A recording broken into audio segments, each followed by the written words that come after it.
Welcome to the first episode of Spin the Record. Wow! I'm so excited. This is a new podcast where we're showcasing artists and we're giving them an opportunity to share their story. We want to have conversations that hit the right note so you can hear it, feel it, and remember it. And today, on our first episode, we have Giacomo Bacigalupo. Woo! Thank you for having me. Welcome. Thank you for agreeing to be here. Of course. How could I not accept the invitation? I know. How could you not, right? I'm just kidding. Well, I'm just, ever since we met, you are super talented. Thank you so much. And I feel like cool that I know you. You're a cool guy. So, when I thought to put this whole thing together, I thought of like a few people that I want to have, and you were definitely one of them. Oh my God. So, we're not to big you up or anything, but you're pretty good. No, I really do appreciate that. And all the sentiments go both ways. Ever since the first time I performed with you, I remember going home that night like, I need to make sure I can perform with her again. That's why I actually brought the Sade shirt in remembrance of the first episode and also of your aura, which is amazing on stage and how you perform and all that stuff. So, Thank you. Well, stop it. Let's give it up for you. Thank you. Let's give it up for you. Let's talk about how we met, how we know each other. Yes. We're both musicians. Mm-hmm. We were doing a gig. Yes, we're doing a gig via Tropics Entertainment, which they are an amazing talent agency. Of course, they have both of us, you know. Duh. And yeah, I remember it was just another gig, and as a musician, you play with so many people that sometimes it becomes like a job where like some people that are just amazing, it almost becomes like a coworker, But then there are other people where they kind of break the norm that when you're playing with them, there's like this extra sauce or this extra energy and stuff. And yeah, I definitely remember performing and being like, damn, bro, I need to get her contact because outside of just performing, just writing songs and stuff, you can kind of tell when someone has that sensibility. And I just remember when we were in the break, we were just we were talking shit. And laughing and stuff. It's good times always. And now we're in a band together. Yes. Yes. Let's go. Yes. Giacomo is an amazing band leader. Thank you. He is the band leader of Cameo. But in addition to that, you obviously do your own music. Yeah. Talk about that. Yeah. Thank you so much. Actually, I never get to really talk about all of my other endeavors. And usually it has to be, from a promotional standpoint. This is what Spin the Record is for. Exactly. So I really appreciate the opportunity to really talk about multiple, things that I'm interested in because I do view myself as a musician in the sense of I just love music as a whole. There's not. Some people tend to ask me like, why don't you just stick to one genre or one thing? It would help you out more. It's like, I couldn't do that. It's like, how could you enjoy one fruit? You want to taste all of them, Yeah, I hear that. So outside of Cameo, which is the group that we're in, rocking it, dominating the wedding band scene. Yes. I get to indulge in many different opportunities, musically speaking. Right now I'm with a Brazilian group. You had me think you were Brazilian for a second. Actually, that does happen a lot of times. I'm Peruvian. What's up, mi gente peruana? I'm here to represent. They have the greatest food. Of course. And we're actually out here in competitions out here. El Mundial del Desayuno. Make sure you vote. Oh, really? Yeah, it's actually crazy. But all jokes aside, I'm actually developing a Peruvian authentic music group because as much as I love to indulge in Brazilian music, Argentinian music, American, culture, blues, and the different types of genres that American pop has come out with. I want to also enjoy my heritage, and that's really where it all started, which is not only my ethnic cultural background, but also my family in general. Like I always reference my family when it comes to my beginnings of a musician because I was just a kid that was interested in sounds. My parents observed and noticed that I would hum along to songs or I would sing lyrics of songs that they had no idea I knew. They're like, give this kid a guitar. They're he's like, gonna get this us rich. kid needs to, exactly do. What instrument did you pick up first? Drums.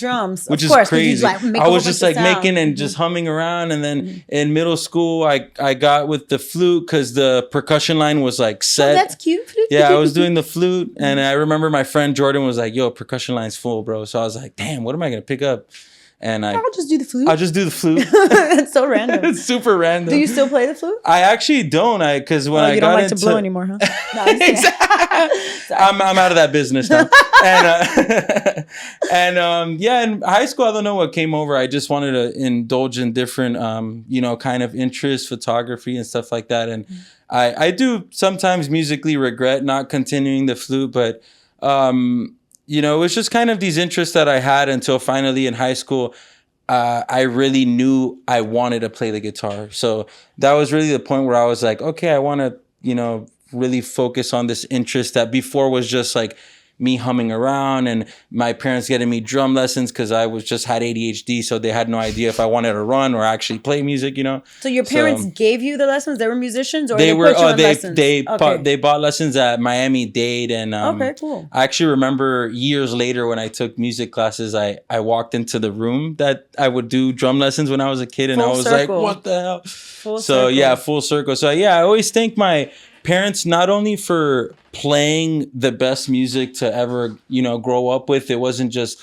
Peruvian music. I discovered Brazilian music with my mom waking me up on Saturday mornings to clean the house, Dancing samba? A little samba, like pretty smart way to get kids to, clean, Get up. Yeah, just get up. Come on.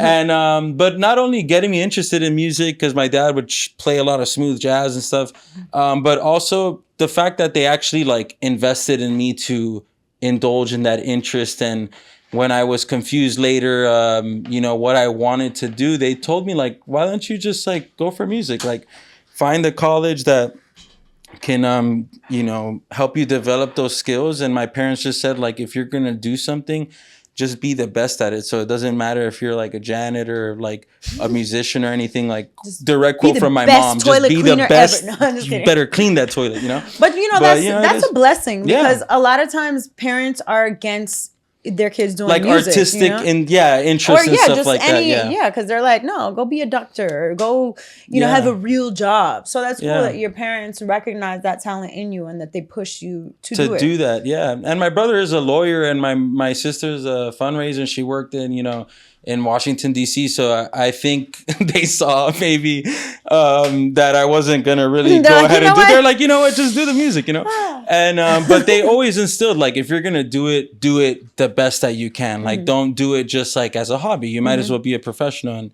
those were, as much as I had little lessons here in classes in high school, a lot of my upbringing was me playing guitar with my best friend, Jake Fromm, like playing blues and all this stuff. So when I went to college, when my parents were like, bro, just do it. That's when I had my first like legitimate theory lessons and all these things that helped me take this like uber huge focus that I had and interest in sounds and music to more of a, okay, I feel like I understand what I'm doing now. Okay, you had a clarity, like this is what I want to do, and I now let me learn how to read music, so you can be full rounded, so I can be more full rounded, and it's just not just like oh wow, I like Brazilian music or Argentinian music, well, things of that nature. Let's touch base on that, because you love so many styles. What is your favorite? I would have to say that's such a hard question. I'm sorry. I had to do it. I have to resurface that question. No, that is such a hard question for me, because I truly do enjoy like a huge variety of music. I'm sure somebody could show me some super crazy style of music that would be like, ooh, I don't know if that's my style, but I love country music. I have a friend, Tristan Gata, who's just exceptional and is actually tours all the time off of country music. I love all my little Willie Nelson licks. I love blues. Blues was the first music that I literally that's the reason why I picked up the guitar. I was going to say that's heavy guitar. Yeah, so super heavy guitar. And yeah, exactly. And like all the old classic rock and roll songs, and I love disco, and I love house, and I love hip hop. Like, yeah, you definitely give me like disco-y vibes. That's for sure. I like that aura to give off of a tropical, a disco type of good vibe, R&B feel and stuff. But thankfully, like I said, with my family, my family had such great taste in music, all different styles of music, that I was fortunate enough to never listen to one style. My cousins, my brother, had so much knowledge with hip hop, and not just like the commercial side of it, like they really knew, a lot of deeper MCs that were, maybe not so well known. So I always indulge listening to a lot of music, but I could give you a top 3 of my favorite styles of music. All right, come on, let's hear it. I definitely enjoy a lot of Argentinian music, a lot of Brazilian music, and Peruvian music. Okay, what is the Peruvian style of music? Yeah. Well, Peruvian music, it's unfortunate because we haven't really had the necessarily popular success that countries like Colombia, Argentina, Brazil, Cuba, Puerto Rico, that or Jamaica, right? That when you listen to, Mexico, when you think of Mexico, mariachi, and obviously there's more detailed music to that, which is what I love to get into. Like when you think of Brazil, you think of samba and bossa nova, but there's chorinho, there's pagoja, there's axé, there's a million styles of music within that stuff. So Peru definitely has music that is identifiable to it, like música criolla, el valse, el bolero. Yes. Exactly. And it's very traditional to Peruvian music, but I could play you different styles of it, but we'll get to that later. Okay. I was like, yeah. But yeah, that's what I actually take upon myself, to indulge myself in other styles of music, but I do have I feel I put this responsibility on myself to really kind of be an ambassador of Peruvian music and try to help people get into it and discover it. Because look, I don't even know what exactly the typical music is there. And every country has its own, So a community that has been hip to Peruvian music is the jazz community. They've been getting really hip to what's called festejo, which is our version of party music, right? Because every Latin community has its own we have dembo. Yeah, exactly. You guys, exactly. And I hope one day people can be able to identify Dominican Republic to be they have dembo and all this stuff that is bachata that is super identifiable to that nation. So outside of just our food, which everybody knows, ceviche and everything, all that stuff. The freaking best. I love Peruvian food. Yeah, I'm actually gonna go eat some after this. So. The Peruvian and Asian fusion, because Asian is one of my favorite foods. Of course. So Nikkei, I think Nikkei. Girl, come on. We got another Peruvian ambassador right here, man. No, but yeah, there's just and yeah, I do like the competitiveness in South America. I like to think of South American countries as cousins, so we're always gonna tease each other and stuff. But but we're better. Yeah, no, I'm just kidding. No, not at all. Yeah, well, maybe no, I'm just kidding. No, but I think the whole thing is to enjoy each other's culture and yeah, we're always going to be competitive in the soccer field and with food and always tease each other. But I have been feeling more than ever a new sense of kind of this new generation where we are proud to be from where we are, but that isn't, at the expense of your other friend that's from another nation. Yeah, I hear you. We can still tease each other. And when the game is on, we're obviously going to be like, Peru's better, but Peru is not better in soccer, so we might as well just play music and enjoy the food, I want to flow into something else with that because I've seen you before, one rehearsal that we were having for one gig that we were doing, that wedding. You had a soccer uniform on.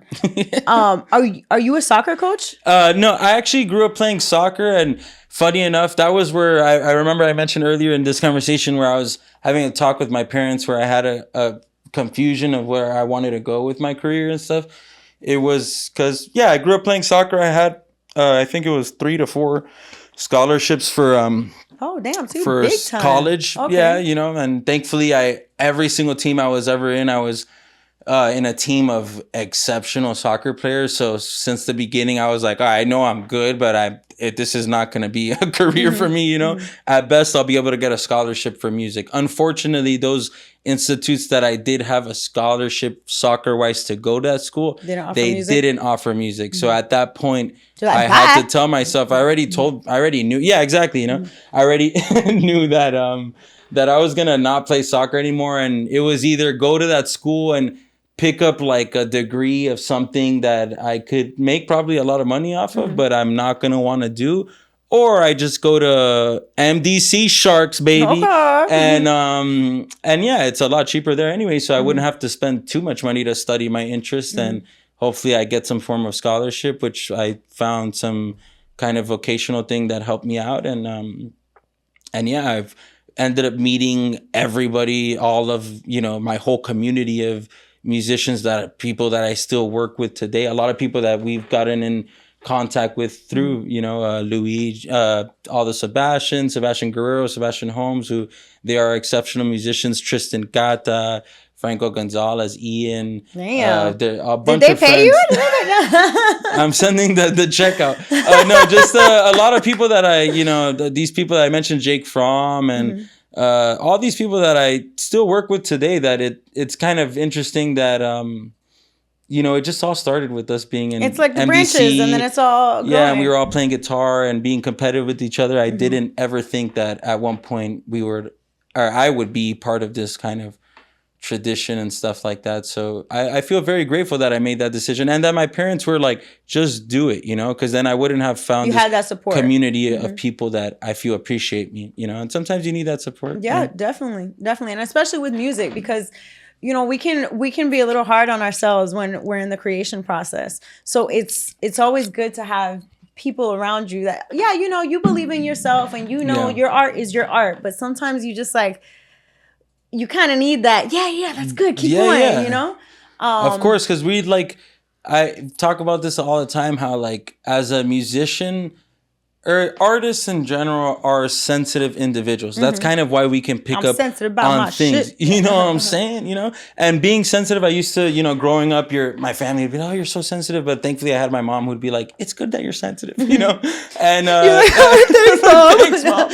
And no, but I do feel that, because like now I do relate to the reason why I can pick up songs and it like release emotion through music and pick up emotion through you singing. When you sing a certain way, I can pick up like, hey, are you good? You can pick up these things, and that has to do with us being sensitive and sensible and picking up these things, right? So I do believe having that ability to do that is the reason why we kind of go in a certain direction. We tend to be not necessarily lonesome people, but we kind of like develop our craft on our own. I played a lot of my guitar on my own, and not that I felt like I was an outcast, which I did, or any of these things, but you use it to your benefit. You use it to your benefit, and you kind of reach these people that are like iconic to you, and you use them as a reference. So I do think that like that support not only comes from an insecurity, but also because you're in a learning process relating yourself to someone that you think is like amazing, like Aretha Franklin. You're like, Jesus Christ, and you need someone else to be like, dude, like you're right, like you're going there, you're trying at least, Great how you said that. So that does stem from an insecurity. Yeah, because like again, we're always judging ourselves consistently, like re-editing and wanting to get better. So I have been lately. That's always going to be a part of me, like always wanting to, and that's great with like, as opposed to sports where like there is sometimes like a natural end to your career, but like with music, break your knee you break your knee, or you're just old. Yeah, I mean, you're right, or you're just old, you can become a coach or something, or talk about sports. But you could be old and do music. You could be 80 years old and still learning something brand new, emotion, and tap into that emotion and continue to polish. So all those kind of little regrets I used to have, now I kind of think about it as like, okay, yeah, maybe I could have done flute and more music in high school, but I also learned other skills that now people relate to me as that. Like people tell me, oh, you have great art direction. Yeah, because I took photography in high school. So maybe I could have gotten a little better faster, but does that really make sense? No, I have more of my own sound, as opposed to being technically savvy, although now I am practicing a little bit more. All right. But yeah, these are all part of the journey, I think, and I do like to have this weird journey of like it being like me wandering while kind of still knowing what I'm doing, but also still letting life happen and all these things. Yeah, like you can have the vision, which ultimately you should have the vision. You want to know where you're going, but you don't necessarily have to take that straight path, because that's not life. It's just not life. Everything how you think it's gonna be is probably not.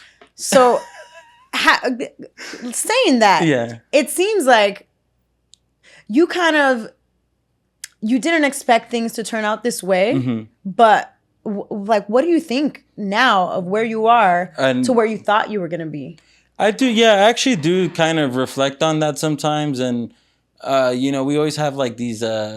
I think there's like two voices sometimes. A voice that's like good, optimistic, bad. yeah, exactly, and a voice that's not necessarily evil or negative, but one that's very critical, right? So, for the longest time in my career, I would always kind of listen to the critical one. So I'm giving the other guy a little chance more now. Good. And but as yeah, you should. We got to have that attractive mindset, Yeah, you know what I'm saying? you heard that? So yeah, lately I have been I still feel the same about these things, but instead of giving it this whole thing of like giving it more power, I'm like regaining that power in the sense of like, yeah, it's true. I could have practiced, or not necessarily practiced more, but I could have took high school classes of music, or in college, this, that, and the other, blah, blah. But like we just recently discovered right now, those things are part of my journey. And I think by me being so critical about myself before, I wouldn't necessarily like learn the lesson, because you're right. You have a certain vision of things, and that vision will happen the more once you establish that vision, you kind of let it up to whatever higher being you believe in, like the universe or whatever, So that's what I've been doing lately. I'm regaining that vision again, understanding that I'm here right now where I'm supposed to be, because that's my journey. And if I don't kind of understand that vision better, I won't know where I'm going next. Right, because you got to tune in to... I got to tune in and learn these lessons in a way that don't affect me so much where I'm being so critical on myself. It's funny because I was asking you that question in a sense that I thought maybe you feel like you are more advanced to where you thought you were going to be. Yeah. And it's funny that you're taking it the other way, that I guess you thought you were going to be further and you are where you are now, which is crazy because, you never, people always look at you in a different light. Right. Yeah, exactly. For sure. And I think you're doing big things. I do appreciate that so much. And those are those little things, that those voices at night that keep you up and stuff is kind of why I've been like regaining. But yeah, I had certain things in my career happen. Like I had a record, little indie record deal, and all these things or mentors that I would kind of really support and stuff like that. And it's gotten to the point now where I really truly understand the people that are really guiding me in the way that I should be, guided, as opposed to kind of people that I thought were, had my best interest haters, in mind. But they're haters. Yeah, of course, and I don't want it to take it to that point, but now I'm understanding my lessons and understanding, instead of projecting a sense of like I should have been over there or I should have been down here, like I'm here right now. This is where I was supposed to always be. And the more I project more like where I should be, is me kind of getting off my path, But it's also you like attracting where you want to be still, and that's with what we're vision. saying. That vision, yeah. With that vision, and you need that vision to be clear, because you need that vision to break off these other thoughts that come in to be like, that law of attraction. Remember 3 years ago, or what happens in a month from now? These kind of things. So I've been really excited where I am, and like I said, everything that we spoke about actually kind of fits exactly where I feel I am, which is. I've regained this vision. I am where I should be. I have the people in my life that have the best interest in me. That makes me happy. And I'm excited for what I'm gonna do next, because I feel that it does reflect like really me, as opposed to... It's a new era. I saw that you said that it's a new era of you. I guess like you're more honing into your... To me, yourself, and I love that for you. Me, you know how they say love yourself, you know, but that whole loving yourself. I know it sounds like corny, cliche, but like, man, it's so true. Yeah, it is true, because like I said, some people are in your close circle and they don't have the best interest in mind, and that's something that is not my responsibility. So it's not your weight to carry. It's just not my way to carry. So I'm trying to let that baggage down easy for that person as well, because I don't want to. Everybody's going through things. So sometimes it's like we kind of project like, oh, like it's towards me. And it's like, no, that person's also going through something. But does that make it right? No. So we should depart in a very lovable way. Let go and let God. Let go and let God. So where I am now, I do see a very clear vision of where I want to go, where I am right now, what I want to do, who I do feel is in my close circle, because I do right by people and I love hard. Sleep peacefully. So I just don't want to love hard and do right by the wrong people. I hear that. You know, I hear that. Well, if you keep doing that, we gonna fly together, girl. That's right. That's right. Exactly. Other than that, since I do know where my vision is going, I do have a single coming out. I was just gonna ask you. That was gonna be mine. Let's segue into what you got coming up. Yes. And everything that you're doing since you're on this positive since we've path. established this place, right? Come on, girl. This conversation has helped me very put solid down on the ground, like these things that I've been kind of thinking. So I do appreciate you so much for that. I love that. We're spinning the record. We're chopping it. We're chopping it up a little bit. Come on. So let's talk about this new record. Yes, this new record is called Sometimes, and it speaks about the first line is sometimes I don't feel myself, and that was something that kind of just came out of me when I was playing these chords, which also musically speaking, I am deciding to be more simple about things, which is funny because I used to write in a sense of like, not for wow and shock factor, but really to kind of showcase my skills, you know, and it's like, and then you get it so in your head, like you want to be clever with the next line, the nine and the chord, and I was like, man, let me just like be myself, you know, whatever comes out, exactly. And that was something that the lyrics, the chords were simple, and this lyric just like demanded to come out, and it just kind of, I didn't even think about it. It just like came out of my mouth, and I was like, sometimes I don't feel myself, and it was just kind of like a realization, like, oh, whoa, like what does that mean, you know? And it was just kind of then who is me? Yeah. Who is me? If I don't feel like myself, then who is am I playing a character right now or something, you know? So then it was like, that was the beginning. I wrote that song like 4 or 5 months ago. It was the beginning of kind of a lot of things that we've kind of culminated today in conversation, where at that time, a couple months ago, I was in the middle of realizing like, maybe this person doesn't really fuck with me, you know, but they're always in my close circle. So like all these things that I was just kind of like, okay, if I'm not feeling myself, there's something going on, whether it's me or whether it's me projecting or whether it's me letting other people that shouldn't be like wolves inside my den, you know? And so, yeah, that was the beginning of me kind of realizing these things and shedding and regaining that. Yeah, shedding. Exactly. Letting it out and like kind of letting it out. Now you're a pretty little butterfly. Yes. And I'm trying to regain the innocence and this new kind of energy, this new me with a sense of responsibility and holding myself accountable, because at the end of the day, like if I don't hold myself accountable and I'm not real with myself, then I cannot grow and move forward with and that my takes a endeavors. Lot of discipline. You know? So just the fact that you're saying that, you know that I'm trying, you're doing girl. it. You're doing it. I'm telling you, you're doing it. Thank you, and so are you, man. Let's clap it up. Thank you.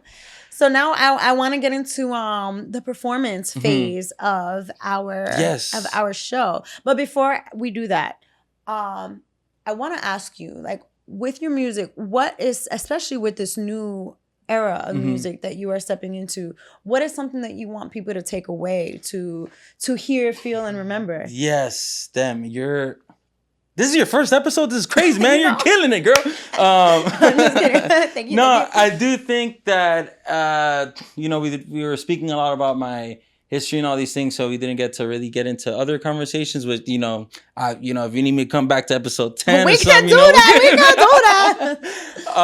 Yeah, I think the world is crazy as shit right now, and I do feel that me regaining this innocence and innocence in the sense of regaining myself, I do feel a sense of responsibility to make sure that what I say in my work and who I am really reflects on what I feel about what's going on in the world, not to get too political or anything like that, but I think when we talk about human rights, it shouldn't be political, like we should just be able to not bomb children and kick out families and all this stuff. So yeah, that's why I want to make sure that I am a sense of hope, because when I was insecure, outcasted kid, maybe, or that at least that I felt that way, there was artists that made me feel that hope. Or whenever I would look at the world and be like, what's going on, I would listen to What's Going On by Marvin Gaye, so all these things, I want to reflect what people have helped me in my tradition and my trajectory to do that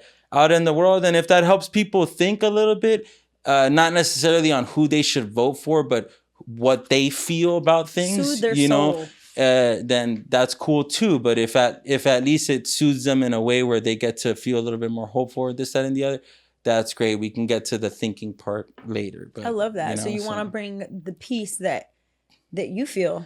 That I need to feel, because right now it's not feeling so peaceful and hopeful. So it's almost like a exercise for myself too. Like by trying to provide hope for someone else, I can at least feel that someone else will do it for me in a way, you know. Oh, and world peace. And I yeah, and I mean that in the even if it's an instrumental song, you know, like I don't want to necessarily be like world peace, let's get together, but you know. But I want it to be in a way where they so much more. Exactly, you know, where they can feel it, you know. That's my feel my soul. Feel it and remember it. I'm playing the right note. Come on, girl. So yeah, that's I do want to reflect and don't worry, all my music won't be political and sappy. You know, we're gonna dance and be tropical and disco and all that stuff. But even if it is, that you're still staying true to yourself. We shake that booty with responsibility. You know what I'm saying? I love that. Yeah. Thank you, Giacomo. Oh man, I'm so happy you're my first guest. Yeah, come on. No, but really, give it up for Giacomo. Give it up for Giacomo. Woo, woo, woo. And thank you so much for having me for the first episode. Spin the record. Legendary. I can't believe I can be here at the first couple of views, and in the future, millions of views, millions of subscribers, and all that stuff. That's what we hope for. And outside of checking out this podcast, check out Marcella's music, man. She's a killer, bro. Come on. Thank you so much. Of course. We're about to check out your music now, so stay tuned. He's about to take the stage with our hanging mic set and give us a run for our money, right? This is Sometimes by Giacomo. End of September, exclusively on Bandcamp. We'll talk about that later. Don't worry about it. Let's go. Bye.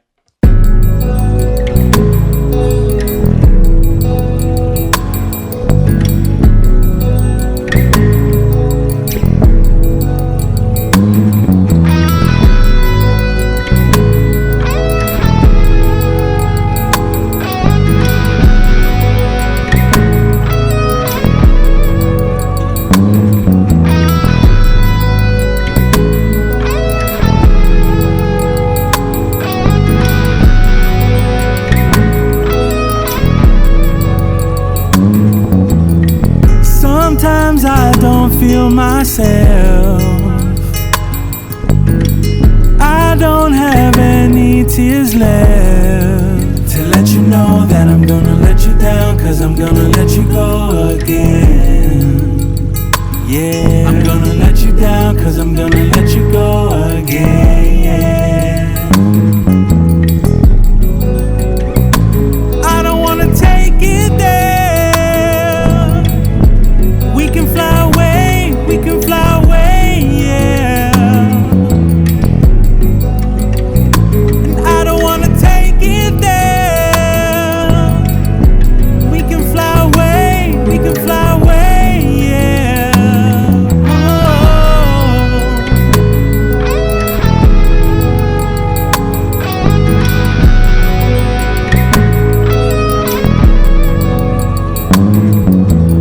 Sometimes you act like a bitch.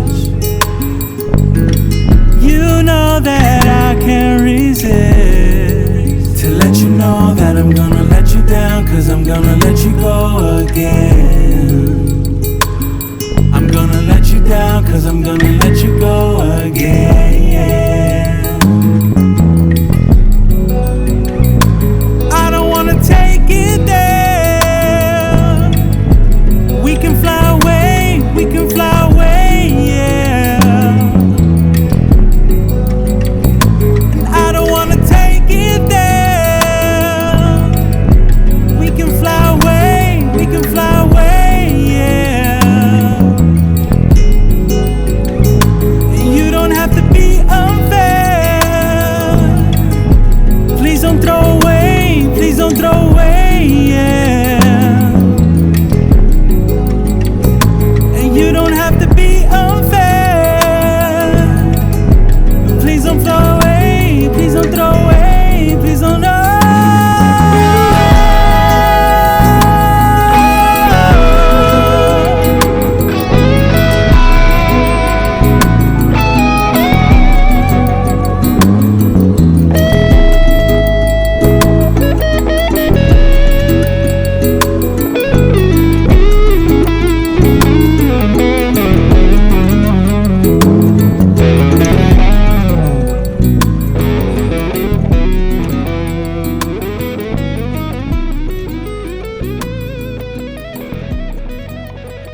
About to sign the record on Spin the Record. Thank you guys so much, Attractive Mentality, for having me.